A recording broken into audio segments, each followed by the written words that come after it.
Sir நம்ம கையை மீறி எதுவுமே நடக்கல சார். ஈஸியால ஒரு ப்ராப்பர்ட்டி வந்திருக்குன்னு மேடத்திட்ட சொன்னேன். அவங்களும் வாங்கலான்னு சொன்னாங்க. அவ்வளவுதான் சார். அதை தாண்டி ஒரு ஸ்டெப் கூட எடுத்து வைக்கல. என்னையா புரியாத ஆளா இருக்க? அவளை பொறுத்த வரைக்கும் இதுவே ஒரு பெரிய ஸ்டெப். இப்ப பாரு, அந்த இடம் வாங்குற வரைக்கும் அவன் தூங்கவே மாட்டான். Super sir. பொண்ணுன்னா இப்படிதான் இருக்கணும். நம்ம எள்ளுன்னு சொல்றதுக்குள்ள எண்ணெய் சட்டில இருந்து கொதிக்கணும் சார். என்னையா சொல்ற? சார் எள்ளுன்னா எண்ணெய் ஆகிறது கூட லேட்டு தான் சார். சும்மா தக்க தக்க தக்கதுன்னு கொதிக்கணும் சார். யோ, புரிஞ்சு பேசுறியா இல்ல?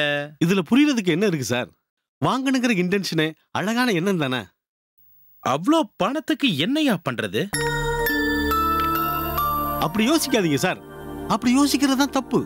இத பாருங்க சார், 1 லட்சம் ரூபா வரைக்கும் தான் கஷ்டம். அதுக்கப்புறம் எல்லாமே சைபர் தான். இப்போ 1 லட்சம் ரூபா பக்கத்துல ஒரே ஒரு ஜீரோ போட்டீங்கன்னா அது 10 லட்சம். அதுக்கு பக்கத்துல இன்னொரு ஜீரோ போட்டீங்கன்னா 1 கோடி. இதுதான் சார் கணக்கு. யோ, இதெல்லாம் பேப்பர்ல எழுதுறதுக்கு நல்லா இருக்கும். பணத்துக்கு என்னையா பண்றது? சார் அதெல்லாம் வரும் சார். முதல்ல பொண்டாட்டி சொல்றதை கேட்டு நடக்கக்கூடிய மனநிலைக்கு வாங்க. அதுதான் சார் முக்கியம். இப்ப என்ன பாருங்க, கல்யாணத்துக்கு முன்னால வரைக்கும் நான் ஒண்ணு இல்லாதவனா இருந்தேன். இப்போ நீங்க கொடுக்குற சம்பளத்தை அழுங்காம குழுங்காம அப்படியே சேவிங்ஸ்ல வைக்கிறேன். இதுக்கெல்லாம் என்ன காரணம்? நான் என் பொண்டாட்டி பச்சு கேட்டு நடக்கிறது தான். சின்ன சின்ன சேவிங்ஸ், அதை சரியா முதலீடு பண்றது, சிக்கனமான வாழ்க்கை, அதையும் சேவிங்ஸ் பண்றது, இதுதான் சார் அவளோட தாரக மந்திரம். சார் சீட்டு கட்டிட்டு இருந்தா சார், அப்படியே ஒரு கார் வாங்கி விடலாம்னு சொன்னான். விட்டோம். அதுவே மாசம் மாசம் அந்த பணத்தை கட்டிட்டு இருக்குது சார். நம்புனா நம்புங்க, இப்ப 4 கார் இருக்குது. அதுக்கப்புறம் ஒரு காம்ப்ளெக்ஸ்ல ஒரு கடை வாங்கி வாடகைக்கு விட்டுருக்கோம். இது இல்லாம இப்ப நாங்க இருக்கிற வீடு லோனுக்கு தான் வாங்கணும். அதுக்கும் மாசம் மாசம் இஎம்ஐ கட்டிட்டு இருக்கிறோம் சார். பிளான் பண்ணணும் சார். எல்லாமே பிளானிங் தான் சார் வாழ்க்கையே. அதெல்லாம் சரியா? இப்ப அந்த லேண்ட் வாங்குறதுக்கு பணத்துக்கு என்னையா பண்றது? அதை பத்தி நீங்க கவலைப்படாதீங்க சார். எல்லாத்தையும் நான் பாத்துக்கிறேன். நீங்க உங்க கையில இருந்து ஒரு பைசா கூட தர வேணாம். அட்வான்ஸ் மட்டும் கொடுங்க, மத்ததெல்லாம் நான் பாத்துக்கிறேன். அந்த லேண்டை வச்சு பார்ட்டிக்கு பணத்தை கொடுத்துக்கலாம். இது ரிஸ்க் இல்லையா? ரிஸ்க் தான் சார். ரிஸ்க் வளைஞ்சு போற பாதை. நம்ம வளைஞ்சு கொடுத்து தான் போகணும். நேரா போனதா சார் ரிஸ்க். என்னமோ சொல்ற, ஆனா எனக்கு நம்பிக்கை வர மாட்டேங்குதியா. ஏதாவது ஒரு ப்ராப்பர்ட்டியை வித்து இதை வாங்கிடலான்னு பாக்குறேன். அதெல்லாம் தப்பு சார். எதை வாங்குறதா இருந்தாலும் புதுசா வாங்கணுமே தவிர பழச வித்து வாங்க கூடாது சார். முதல்ல உங்க மனைவி சொல்றதை கேளுங்க, அப்படியே என்னையும் நம்புங்க. இது எல்லாத்தையும் பண்ணிட்டு நீங்க ஹாயா இருங்க. எல்லாத்தையும் நான் பாத்துக்கிறேன் சார். நீங்க பண்ற டர்ன் ஓவருக்கு கொஞ்சம் கவனமா இன்வெஸ்ட்மெண்ட் பண்ணீங்கன்னா அடுத்து இந்த சிட்டில முக்கியமான ப்ராப்பர்ட்டிக்கு ஓனர் நீங்க தான் சார். இல்ல சதீஷ், எனக்கு இருக்கிறத கொண்டு சிறப்பான வாழ்க்கை வாழ்ந்துதான் பழக்கம். நான் எதையும் அச்சீவ் பண்றதா நினைக்கல. எளிமையான வாழ்க்கையிலேயே என் காலத்தை முடிச்சிடலாம்னு நினைக்கிறேன். இப்ப வாழ்ற வாழ்க்கை கூட என் மனநிலைக்கு அதிகம். அதனால எதையும் திட்டமிட்டு செய்யறது கூட என்னால முடியாது சார். அதெல்லாம் சரி சார். உங்க மனநிலைக்கான வாழ்க்கை அமைஞ்சிருச்சு. மேடத்தோட மனநிலைக்கும் குழந்தையோட எதிர்காலத்துக்கான வாழ்க்கை அமையட்டுமே சார். பேசாம வேடிக்கை மட்டும் பாருங்க சார். உங்களை நான் எங்க கொண்டு போய் நிப்பாட்டுறேன்னு பாதி வழியில கொண்டு வந்து விட்டு இதை செய்ய அதை செய்யினா என்னால முடியாது. நான் இப்பவே சொல்லிட்டேன், நான் இந்த அட்வான்ஸ் கொடுக்கறதுக்கே என்ன பண்றதுன்னு யோசிக்கிறேன்.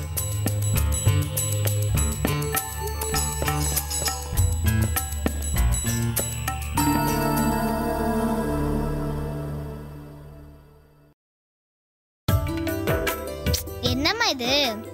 இப்பதான் ஜூஸ் கொடுத்தீங்க, அதுக்குள்ள என்ன பிரெட் டோஸ்ட்? பின்ன இன்னைக்கு சிவானி டேன்னு முடிவு பண்ணிருக்கோம்ல, அதுக்காக தான். இப்பவே இப்படி சொல்ற? மத்தியானம் லஞ்சுக்கு பெரிய விருந்தே முடிவு பண்ணிருக்கேன்.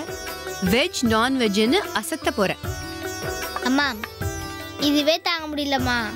ஒரே நாள்ல இவ்ளோ சாப்பிட சொன்னா எப்படி சாப்பிடுறது? அதுவும் சரிதான். அப்ப என்ன பண்ணலாம்? சாப்பாடுலாம் வேணாம்மா. நம்ம இன்னைக்கு ஃபுல்லா ஒன்னா இருக்கலாம், விளையாடலாம். விளையாட்டா? என்ன விளையாட்டு? பொம்மை வச்சு விளையாடலாம், பிஸ்னஸ் கேம் விளையாடலாம், கார் வச்சு விளையாடலாம். நீங்க வாங்கி கொடுத்த நிறைய விளையாட்டுச்சாமா இன்னும் யூஸ் பண்ணவே இல்லைம்மா. 3:30க்கு வருவேன், 6 வரைக்கும் இங்கே கொஞ்சம் நேரம் அங்கே கொஞ்சம் நேரம்னு இருப்பேன். தனியாக விளையாடுவேன். ரொம்ப போரிங்காக இருக்கும். பால்கனியில் நின்று பார்த்தா பசங்களாம் கிரவுண்டில் ஜாலியாக விளையாடிக்கிட்டு இருப்பாங்க. அங்கே போகலான்னு இருக்கும், ஆனால் பயமாக இருக்கும். அங்கெல்லாம் போக கூடாது. அது ரவுடி பசங்க இருக்கிற இடம். இல்லம்மா, நாங்க போறதில்ல. ஆனா போகணும்னு தோணும். நல்லா ஜாலியா கிரிக்கெட் விளையாண்டுக்கிட்டு இருப்பாங்க. அப்படியா? இப்போ நாமளும் கிரிக்கெட் விளையாடலாமா?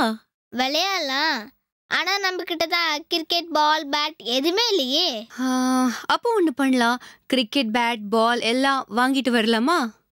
ஒரு மெகா ரவுண்ட் அடிச்சிட்டு ஒரு மெகா பர்ச்சேஸ் பண்ணிட்டு வரலாம். அப்பவே கூட்டிட்டு போலாமா? அப்பாதான் வெளியே வேலை இருக்குன்னு சொன்னாரே. கேட்டு பார்க்கலாம்.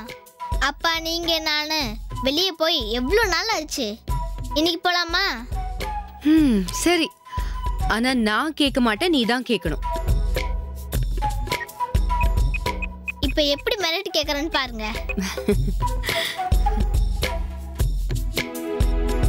அப்பா, இங்க உடனே வரணும். இது சிவானி உத்தரவு. சொல்லுங்க சிவானி மேடம். கையில இருக்க எல்லா வேலையும் தூக்கி போட்டு இங்க வாங்க. நம்ம வெளில போறோம். ஒரு முக்கியமான வேலை இருக்கு. ஒரு ப்ளூ பிரிண்ட் சப்மிட் பண்ணோம். நாம நெக்ஸ்ட் வீக் போலாமே. அட போங்கப்பா, நம்ம வீட்ல நெக்ஸ்ட் வீக்கே வராது. அப்போ ஒன்று பண்ணலாமா? அடுத்த வாரம் போலாம். ஓகே ஓகே, நீங்க வேண்டாம். இனிமே நீங்க வரன்னு கெஞ்சினா கூட நாங்க உங்களை கூட்டிட்டு போக மாட்டோம். என்னம்மா? ஆமா, நீங்க ரிஜெக்ட். இனிமே எங்க ப்ரோக்ராம் எதுலயுமே நீங்க கிடையாது. ப்ளீஸ் ப்ளீஸ், இந்த வீக் விட்டு அடுத்த வீக் என்ன சேர்த்துக்கோங்களேன். போனா போதுமா? அடுத்த வாரம் நம்ம டாடியை கூட்டிட்டு போலாம். ரொம்ப தேங்க்ஸ். அம்மா, எங்க போலாம்? எங்கேயாச்சும் போலாம். பர்ச்சேஸ் பண்ணலாம், ஐஸ்கிரீம் சாப்பிடலாம், கிரிக்கெட் பேட் வாங்கலாம், சினிமாக்கு போலாம். ஓகே ஓகே, எங்கேயாச்சும் போறோம். இதுதான் நம்ம ப்ரோக்ராமோட தலைப்பு. Good mummy. சரி சரி, டைம் வேஸ்ட் பண்ண வேண்டாம். நான் இந்த ரூமுக்கு போறேன், நீ அந்த ரூமுக்கு போற. கடகடன்னு குளிக்கிறோம், படபடன்னு கிளம்புறோம். ஒரு நல்ல ட்ரெஸ் போட்டுக்கிட்டு கலகலன்னு வா பார்க்கலாம். Come on, Hari up. Fast fast.